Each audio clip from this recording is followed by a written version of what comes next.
haddii faqri iyo gaajo iyo amni darro iyo dhibi ku soo marto inaad sabirtaa loo baahan yahay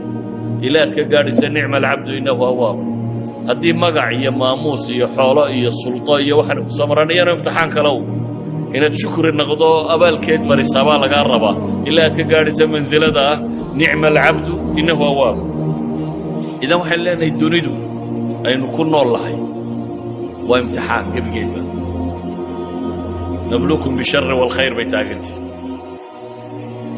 ambiyaduna waa dadka ugu badan ee imtixaanka la geliyey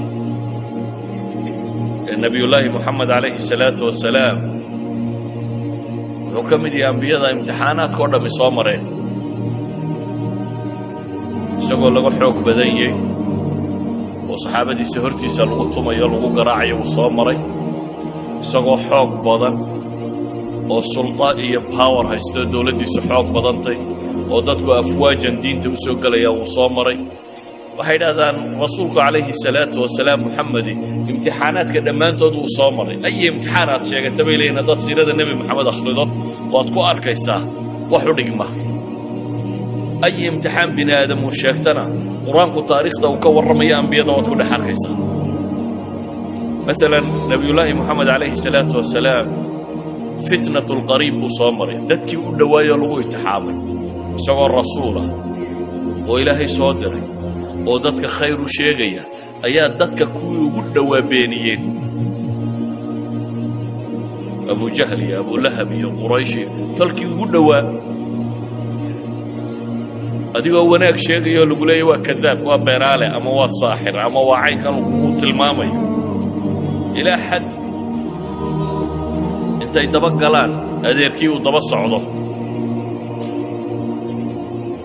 oo markuu is idhaahdo cidla hadal uu idhaahdo anaa wiilkan adeerkiiyo waxba ma oga waa sixirroole iska dhaaf haddii adeerkaa ku daba galo bal aduu qiyaas adeerkaayo aabbahaa la dhashay oo kaa weyn hadduu ku daba socdo oo midhkaad sheegtaba cagsigeeda uu sheegayo u leeya ka yar annagaa dhallayoo waa adeer baanu ahay waxba kama jiraan waxa uu sheegayo yacni cidhidhigaad dareemi lahayd intuu leekaanaya kii kuugu dhowaa markuu xadkaasi kaa taago ilaahay subxaanaه wa tacaala wuxuu u soo dejiyey qur-aanka markaa laynoogu tilmaamayaa imtixaanaadkaasi wax lagaga gudbo oo ay ka mid tahay inuu qalbiga bini aadamku cidhiidhigaasi aanu dareemin cidhiidhi kastoo aad dareemto wax lagaga caafimaado alaslu qur-aanku wuxuu tilmaamaya alaa bidikri illaahi tadmainu اlquluub ilaahay xuskiisa in qalbigu ku dego nusuus badan oo qur'aan iyo xadiidiba way soo arooreen markaa masaa'il badan oo noocaasiya ka warramayaan bitafsiil salliga nebiga ka mida kuwa laakiin waxaan u dan leenno inaan maanta ka hadallo التصبيح faqad tasbiixu erayga macnihiisu wax weeyaan subxaana allah markaad leeday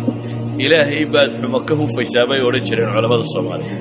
ama si kale haddaynu u tilmaamno waa tanziihu rabbi can الnaqaa'is waa ilaahay subxaana wa tacaala aad ka nasahayso ka fogaynayso ceeb oo dhan ilaahay uma cuntanta baad leeday waxa naqsiya oo dhamme ilaahay uma cuntamo ilaahay kamaalaadkuunbaa u cuntama alxamdu lilaahi baa markaa ilaahay aad kamaalka u sugayso ilaahay wuxuu qur-aanka ku leeyahay markaa walaqad naclamu annaka yadiiqu sadruka bima yaquuluun markii ilaahay ka soo warramay istihzaa ay qur-aanka ku sameeyeen ilaahay kitaabkiisa ku sameeyeen rabbi gaalnimaday ka gaaloobeen waxay xumo sheegayaan ilaahay abuurto waxa ay ka sheegayaan nebigiisii ay waxaa ka sheegayaan dadka waxaan ka sheegayo qariibkii iyo dadkii ugu dhowaaya ayaa ilaahay wuxuu leeyay fii suurati alxujaraat walaqad naclamu annaka yadiiqu sadruk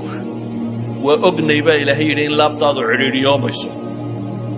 waxay kugula hadlayaan iyo waxay alle ka sheegayaan ee adiga waxa la rabo fastac bima tu'mar waacrid cala almushrikiina inaa kafaynaaka almustahzi'iin aladiina ilaahay wuxuu soo sifeeyey waxa ay samaynayaan dabeetana waxaa la yidhi walaqad naclamu annaka yadiiqu sadruk waa ognay in laabtaadu cidhiidhiyoomayso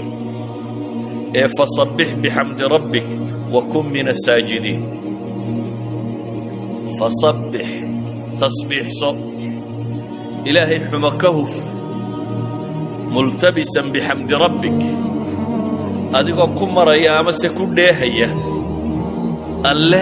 ammaantiisa wakun min asaajidiin inta sujuudaysa ilaahay fooda dhulka u dhagaysana ka mid noqo culammadu waxay yidhaahdaan maxaa diiqu sadri inta laga warramay loo yidhi fasabbix waxay yidhahdaan huwa tiryaaq waa dawaa'un yustashfaa bihi waxa lagu caafimaadaya waxa way markii xanuunka loo sheegay dhibta haysata ayaa ilaahay yidhi sidaa yeel sida nebiga la yidhi yeel bay culammadu leeyihiin waa sida laabtu ku caafimaado walidaalika baa qur-aanka meelo badan waxaa ku soo arooray qad naclamu innahu layaxzunuka aladii yaquuluun ama falacallaka taarikun bacdu maa yuuxaa ilayka wadaa'iqun bihi sadruka an yaquuluu lowlaa unzila calayhi kanz aw jaa'a macahu malak falacallaka baakhicun nafsaka calaa aathaarihim in lam yuuminuu bihada alxadiidi asafa aayaad badan baa soo arooray oo nebiga calayhi salaatu wasalaam dadaalka uu diinta u hayay iyo dhibta lagala hor yimid iyo cidhiidhiga uu dareemayo wada tilmaamaya idan waxay culammadu leeyihiin cidhiidhigaa waxa lagaga baxaa laabta qofku ay saafi noqotaa qalbigiisa ay طمئnaanku galaa raaxatu lbaali wanafsi uu ku helaa waa masaa'ilkan ilaahay u tilmaamay subxaana allahi wabixamdihi subxaana allahi alcadiim ama tasbiix ilaahay oo aad u tasbiixsato iyo adigoo inta sujuudsan ama inta tukanaysa ku biira qur-aanka markaa meel kasta ama meelaha ugu badan ee nebiga la farayo in dhibaatooyinkaasi la kulmayaan waxa la farayay ama salaad iyo tasbiix nebiguna calayhi salaatu wasalaam waa ka xadiidka saxaabadu ay warinayaan uu ku tilmaamayo idaa xasabahu amrun baadara ila asalaa haddii uu arrin dhib geliyo haddii warwar uu ku dhaco haddii uu wax mashaakila la kulmo baadara ila asalaa baa la yidhi nebigu calayhi salaatu wasalaam salaadduu u degdegi jiray sidaa awgeed baa ilaahay qur-aanka wuxuu ku tilmaamaya qur-aan tiro badan oo sabir iyo tasbiix sheegaya fasbir calaa maa yaquuluun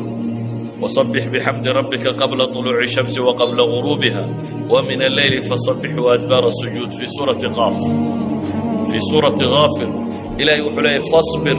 إن وعد الله حق واستغفر لذنبك وصبح بحمد ربك بالعشي والإبكار في سورة طور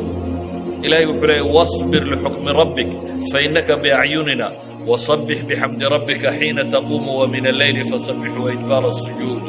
وإدبار النجوم في سورة الإنسان